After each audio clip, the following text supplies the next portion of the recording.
always about the rules, the process, and regulation. No, it's really simple. You're just America first. People should have their loyalty to America first. And if they can't do that, then this ain't the country for you. That's totally right. What about serving in a foreign military? Oh, gosh, no, forget about it. You can't do that. Of course not, right? It's ridiculous. That idea alone is just insane. I think it's funny that whenever Tucker is asking somebody a question, sometimes he knows. He already, when he asks somebody a question, he knows what he believes. So he was waiting for him to answer it, and then he's like, "Right? It's crazy, right? What do you think about this? Oh, yes, it right." I love Tucker, but I just think it's funny. So here's the thing.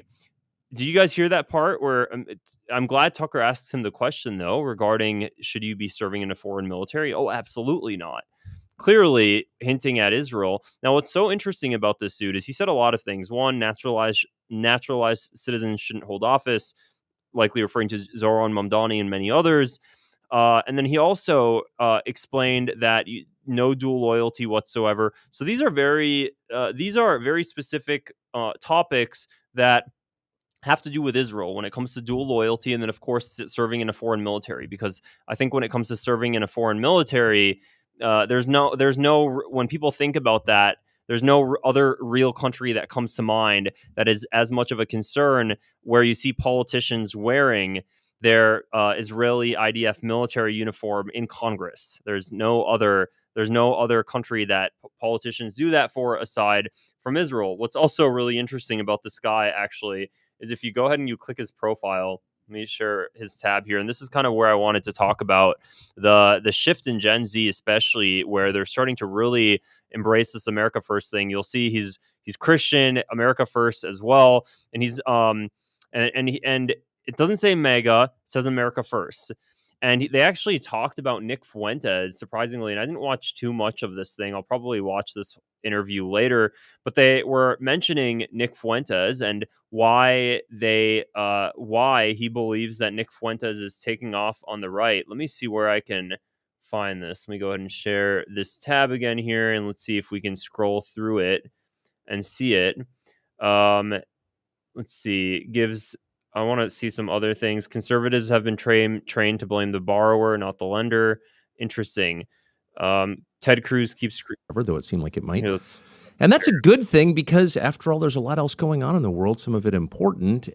Yeah, interesting. So I will probably have to watch that all later. But what we're seeing here is that it's somebody's son who's probably one of the biggest pro-Israel advocates ever, Nikki Haley, who went overseas to write "bomb them to smithereens," literally writing "send them to hell" or "destroy them" or whatever else she wrote on missiles that were being used to bomb innocent children and women in Gaza. And then all of a sudden we have her son that looks like it's just night and day. He was also on Fox News. We'll see how long this kid's going to be going on Fox News for if he keeps up this whole America First agenda, because obviously Fox News loves being beta to Israel and just being completely subservient to that nation. But it's interesting to see how the tides are turning, especially when it comes to young conservatives. There's a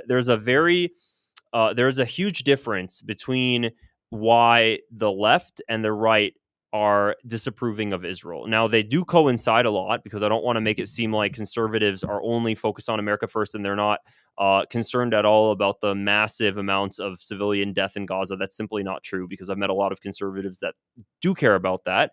However, the left cares more about the occupation, the apartheid, the onslaught in Gaza, and the right cares about those things, and also really cares about the fact they don't want to be doing things on behalf of a foreign country, simply put. And what's interesting is that there is starting to be they're starting to coalesce in their actions. Now, of course, what you're going to see the pro-Israel crowd doing, I've been seeing this a lot on Twitter recently myself, or X, however you want to call it. I don't know if you guys have been, where whenever you see a somebody on the left and somebody on the right coming together, the Zionists are getting worried, so they'll respond back by putting the horseshoe emoji or talking about the horseshoe theory, which is them basically saying, so this theory that when you get too extreme on either end, you end up coalescing and coming back to the same. So they're basically like, you guys are just extreme wacko wokes. That's kind of how they brush off the idea. But what we've seen is that when the left and the right has been able to come together on certain things, policy has been able to massively get pushed through Congress. I mean, look what just happened today with Ro Khanna and Thomas Massie and the Epstein Transparency Act. Two completely different sides of the aisle came together on this one subject, and look how quickly it passed through with flying colors. Now, that should be how government operates, but because everybody is so polarized, it doesn't seem to be the case. But in this specific situation, that was the case, which was really nice to see.